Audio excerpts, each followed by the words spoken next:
Hi, my name is Shannon Weaver. I'm an educational consultant with Usborne Books and More, and I want to talk to you today a little bit about e-fairs. E-fairs are our web equivalent of holding a book fair. Just like we have home parties and web-based parties, we can have physical book fairs and electronic book fairs. It's great for companies that don't necessarily want a physical presence in their building for a book fair, or for companies that like the idea of holding a month-long fundraiser type of book fair. So it's a great tool to take when you're approaching a preschool, or if you're dealing with some sort of a therapy center for children. It's a great option for groups like that. They're set up in e-commerce the same way that you set up an e-party.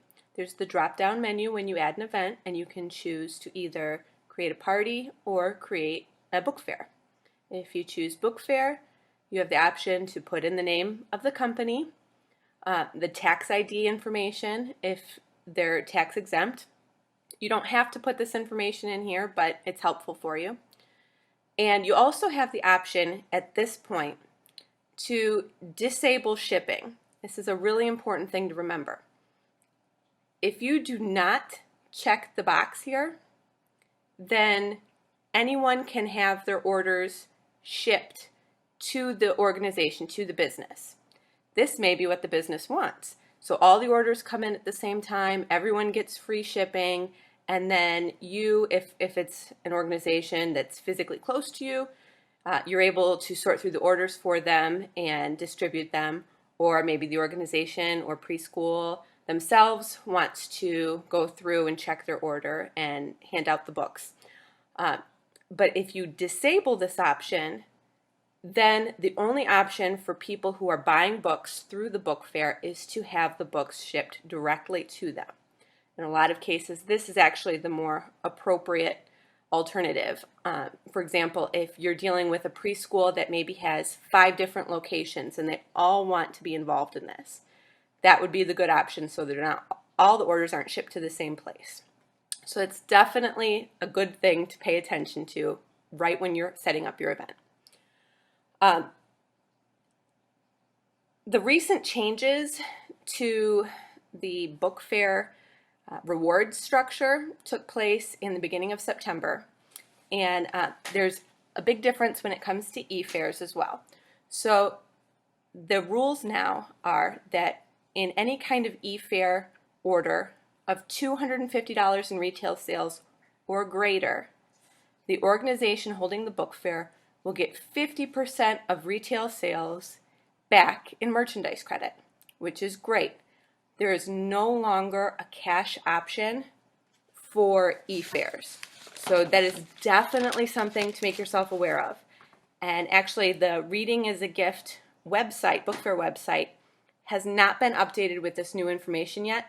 So be aware if you send potential customers to that website to get more information, it may not have the most up-to-date information on there. Definitely be aware of that.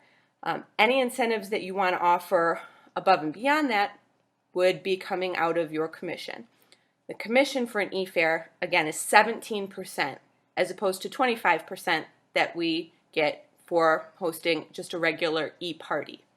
So these are all things to be carefully aware of when you're setting up your e-fair.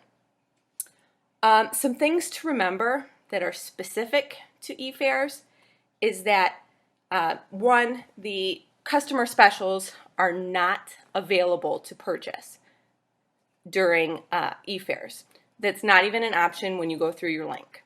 So don't recommend those to people if you're holding a simultaneous Facebook event to go along with your e-fair. Definitely you want to avoid those. You want to work closely with your organization to help them make wish lists. It's great. A lot of times people don't necessarily want to buy books for their own family, but maybe want to contribute and buy books for the organization. So having wish lists available and easy to find is a great way to boost sales. There's also some great resources in the consultant toolbox.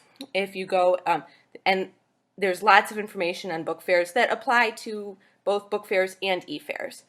And also there's some great supplies in the supply store. There's posters and flyers, things that you may want to distribute. So maybe your organization wants to have a little display in their front lobby. So definitely consider looking through those. A lot of those are really affordable and great to add to increase awareness of the sale. Also, one final thing to be aware of is that if you are holding a book fair for a school that has kindergarten and above, you have to be an educational consultant to do that. You have to make sure that that school is not listed. If you're not an educational consultant, this is still a great option for you to increase your sales. Just check with organizations like preschools, therapy centers, churches. Those are all great places to start from. If you have any questions on any of this, make sure you talk to your team leaders. Thanks.